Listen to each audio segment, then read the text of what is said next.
Abby and I were married for a little over 10 years, and it was a wonderful 10 years. It seemed like we were always on the same page no matter what we did. It was like we could read each other's minds from a distance.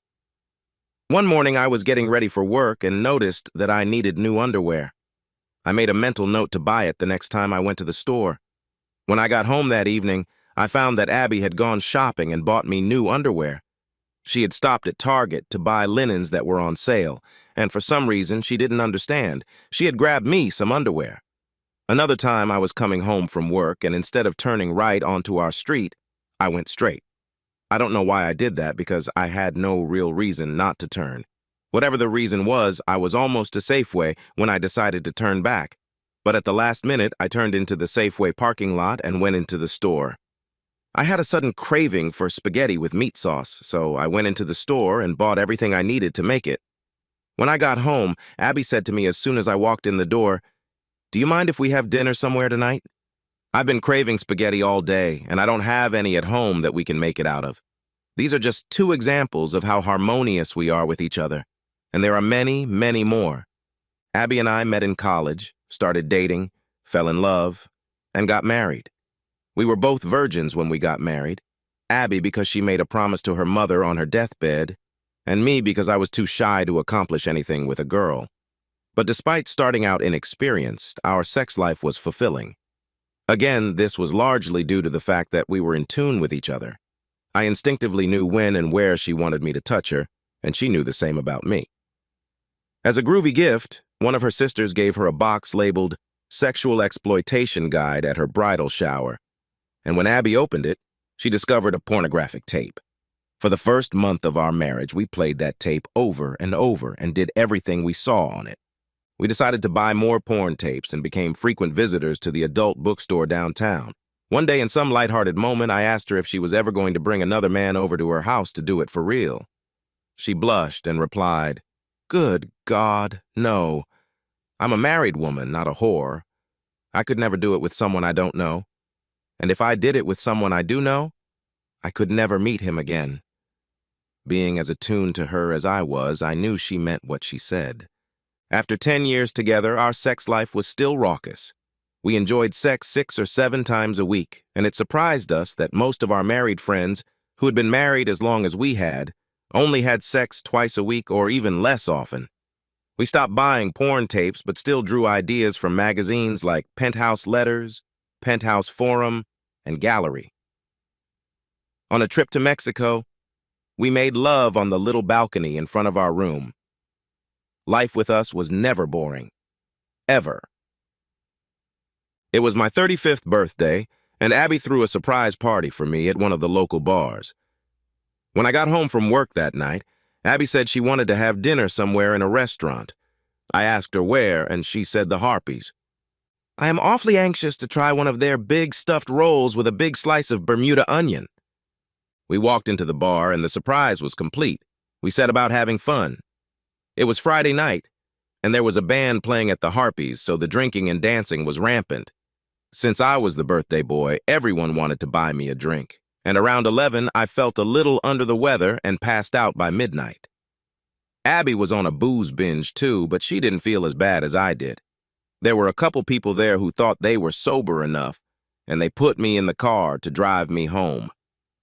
I vaguely remember coming out of my alcoholic stupor at some point and seeing Abby, dressed only in high heels and nylon stockings, walking around in a circle with a bunch of guys kissing and groping her. I thought she protested, but I passed out without noticing it myself. The next morning, I woke up feeling like a drum being beaten over my head. My mouth tasted like a cavalry regiment had driven over it, and as I waddled to the bathroom, I swore I would never drink again. Finished in the bathroom, I went to the bedroom and found Abby asleep on the bed. There were signs of sex everywhere. She was wearing one high-heeled shoe, and God only knew where the other one had been. I looked down at her and wondered what the previous night had done to our lives. I managed to get to the kitchen and make coffee, taking my time in the bathroom, and little by little I began to return to the world of the living. About 2 hours later, I heard the shower water turn on and realized Abby was awake. I was sitting on the bed when she got out of the shower, and when she saw me, she started crying. I'm sorry, oh my God, I'm so sorry. I stood up and hugged her.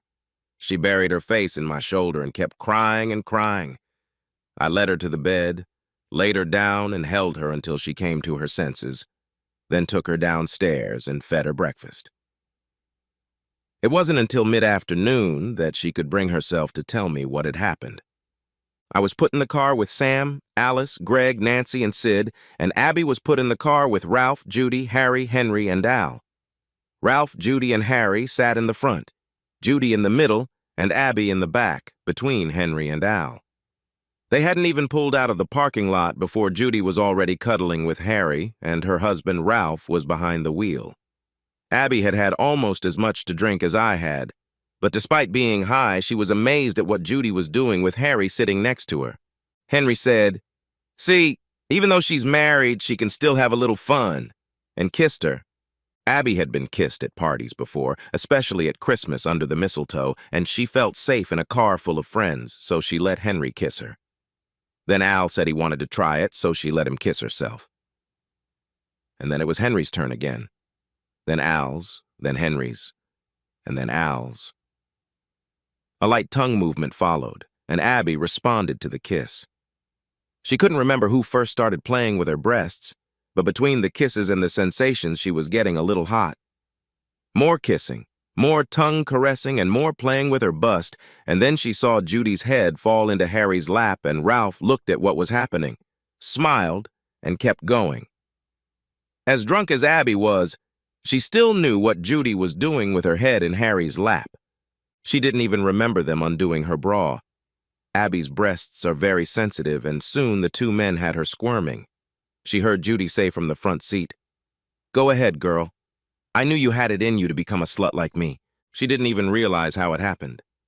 Another car had already arrived, and I was carried into the house and thrown on the couch. Ralph, Harry, and Judy got out of the car, and Henry told them he would come over later. "I don't want to give her time to cool off." Judy laughed. "Don't take up too much time.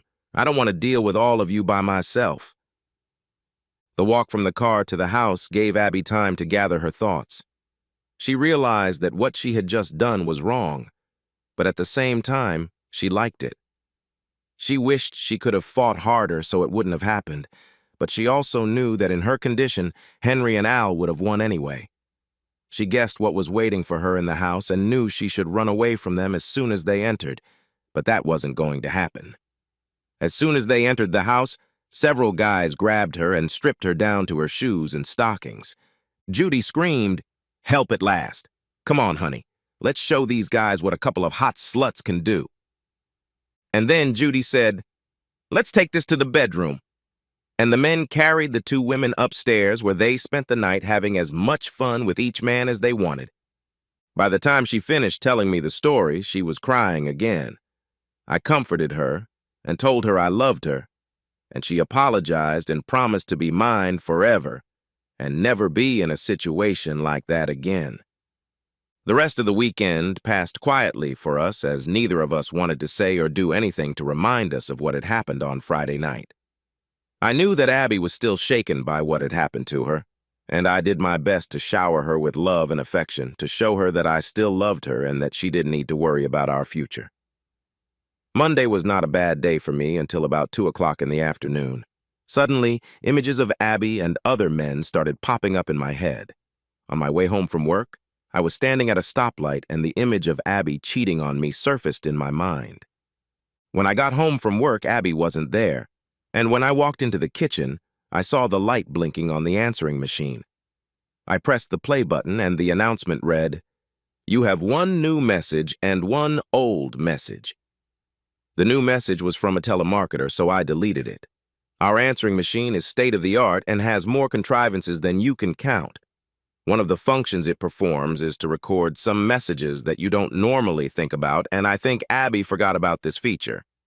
If the answering machine answers the call, plays the recorded message, and you answer the call using a different handset than the one on the answering machine, after the caller starts leaving their message, the answering machine records the conversation on both sides.